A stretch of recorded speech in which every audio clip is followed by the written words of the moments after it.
I will bring in Robert Driscoll of past DOJ fame, and also the attorney for Maria Butina, the Russian agent who just pled out. Get a little more insight from you on this. Rudy Giuliani, is the president's defense attorney. He can sort of want whatever he wants from Robert Mueller, but can't really force the hand, can he? Yeah, I'm reminded by, I think it was Kelly who said, the enemy gets a vote as to when the war ends.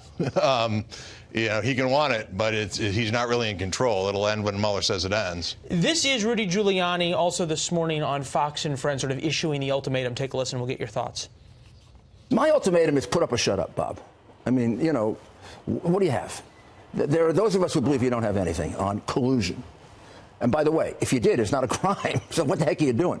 Do you have anything that shows the President of the United States was involved in a conspiracy to hack the DNC with Russia? Of course you don't.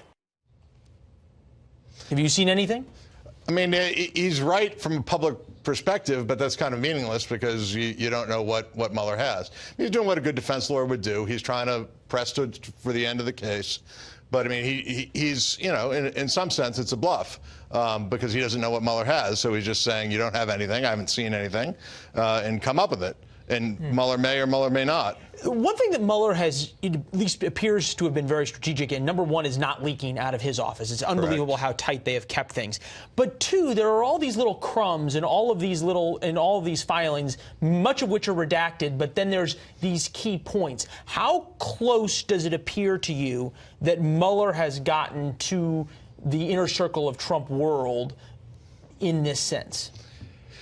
It is very hard to judge that, and I think that lawyers who do are at great peril because this case isn't going to end in an indictment of the president, as we know, because you can't indict the president under DOJ rules. And where it's going to end in a report, a lot of the tea leaves we would normally read, you can't read in this case. So, for example, the fact that people are having sentencings usually wouldn't sentence cooperators until they were done cooperating in a trial. So in a normal case, you'd say, well, they're sentencing the cooperators, the principal's off the hook, but you can't conclude that here because the end result may be a report to Congress, not an indictment in a trial. He may not need any, Flynn or Manafort or anyone to testify at a trial. They just may need their statements in a report. So it's very hard to judge the normal, and I think a lot of the kind of classic analysis that goes on misses that point, that Mueller's doing a very different task here. He's finishing a report, not necessarily leading to an indictment.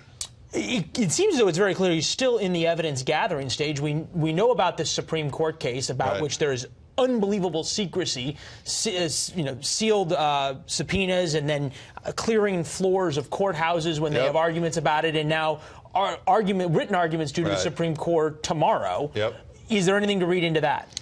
Again, it's impossible other than speculation.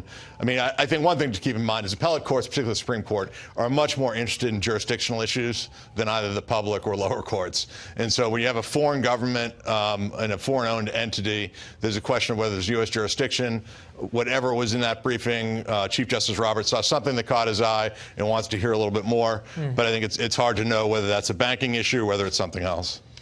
Either way, it does show you, though, that this isn't over yet, right? I mean, this seems to indicate the opposite of what Rudy Giuliani's Christmas wish is. Right. I mean, there's still clearly some threads to pursue.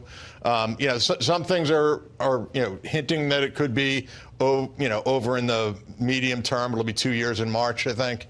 That may be a goal that a special prosecutor might set. But I just don't think you can. I mean, there's still active litigation going on because obviously if these documents get turned over from country A, what's in them, and does that where does that lead? All right, we may not even know whether they get turned over or not, considering how much secrecy surrounds that. All right, arguments due, I think it's by 5 p.m. tomorrow, so we'll see what is unsealed on that.